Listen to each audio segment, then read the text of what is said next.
Gabriel reprit son chemin, le cœur encore battant après cette mésaventure.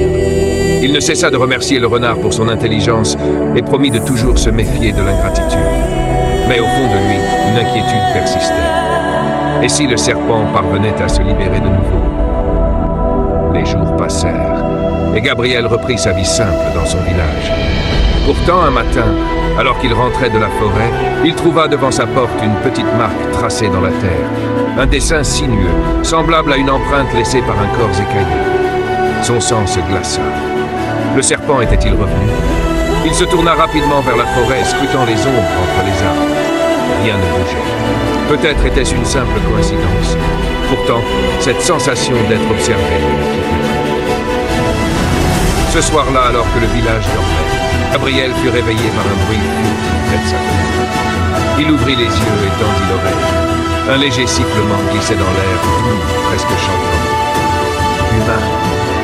Gabriel se redressa d'un bond, son cœur battant la chamade. Il approcha lentement de la fenêtre et à la lumière de la lune, vit une ombre ondulante se dessiner sur le sol. Le serpent était bien là. « Comment es-tu sorti de sous cette ombre ?» demanda Gabriel. Un rire saccadé s'éleva. La patience est une vertu, et la vengeance un festin tout savoureux. Gabriel recula. « Que veux-tu ? Je veux que tu ressentes la peur que tu m'as laissé endurer. » Le serpent ne l'attaqua pas. Au lieu de cela, il disparut dans la nuit, ne laissant qu'un silence pesant. Dès lors, la vie de Gabriel devint un enfer. Chaque jour, il retrouvait de nouveaux signes de la présence du serpent. Des traces dans la poussière, des muses abandonnées devant sa porte, parfois même une ombre fugace dans les herbes. Il n'osait plus dormir. Chaque bruissement le faisait sursauter. Il savait que le serpent attendait le moment parfait pour frapper. Ne pouvant plus supporter cette angoisse, il se rendit à la forêt, espérant y trouver le renard rusé qu'il avait aidé.